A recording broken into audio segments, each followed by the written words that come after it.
Hey everybody, so today I want to talk about ground vehicles in Starfield. So the question came up the other day, will there be ground vehicles? And Todd Howard answered, no, there will not be any ground vehicles. There will be no mounting of wildlife, things like that, not at this time.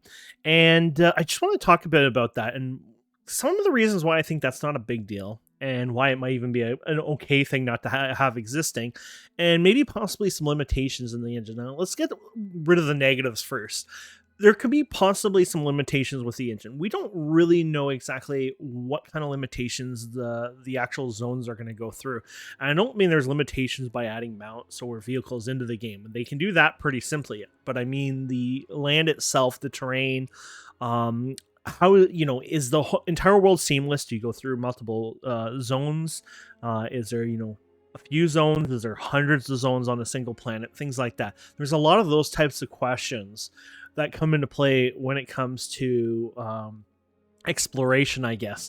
And so if there's a limitation in that, one reason I can see not having ground vehicles is that. I mean, if you're going to be going, north and then you hit zone after zone after, maybe a minute or two, it would get really annoying. It would be very frustrating feature. But personally, I think some of the ideas outside of that, why ground vehicles might not be a thing, and it's all for gameplay reasons, and it's simply for preventing a player having to explore 100 kilometers on a vehicle to look for an outpost. Instead, when you land, an outpost or some sort of point of interest is created nearby the ship. That's what it sounded like during the 45-minute video, like where basically you land, you might find something interesting nearby the ship versus having to go hours away, on foot or by a vehicle to find something interesting. More than likely, you'll find it around the ship, and that makes sense. I mean, if you're gonna go and find something, a point of interest, anyways, to begin with, you'd usually go using your ship and land nearby the site, right?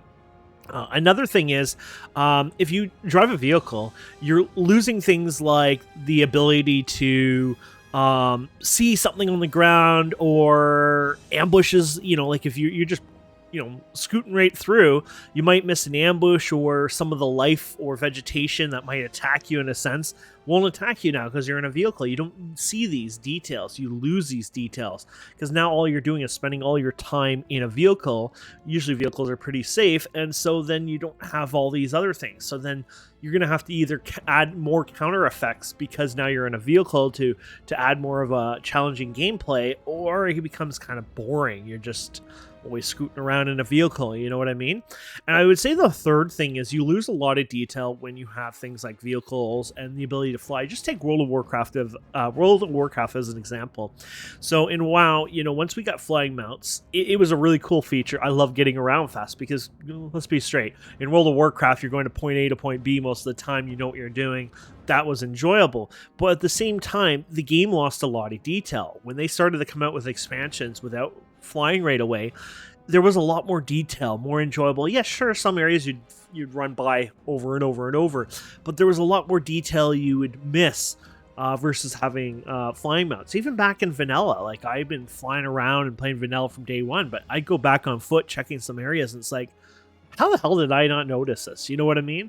And so I think those details you do miss when you have vehicles or even flying vehicles, etc., etc. So I personally am fine with it. The good news is we got modders and modding that will bring in vehicles into the game.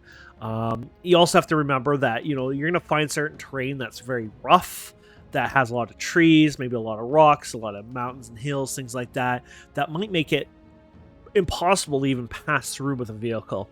And then of course there's possibly down the road, maybe all of this isn't a big issue to them and they'll just bring it in a DLC way down the road.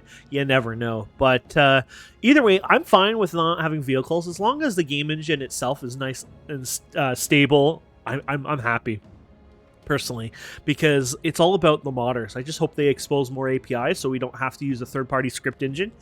Mind you, we're going to still do it, but the more they add to the game, the more we can provide even for the console players to use the PC mods without having to go on PC and play them, right? So more API for the win. So either way, I thought I'd touch base on Starfield. I'm looking forward to Starfield's launch. I'm definitely going to be there September 1st, so that's a big date. I'll be moved and settled in my new place, so that'll be great. Either way, thank you so much for listening, I guess, because, yeah, it's more of a listening than watching. Please consider subscribing, commenting, liking, and we'll see wonderful people next time. Have a wonderful day. Goodbye.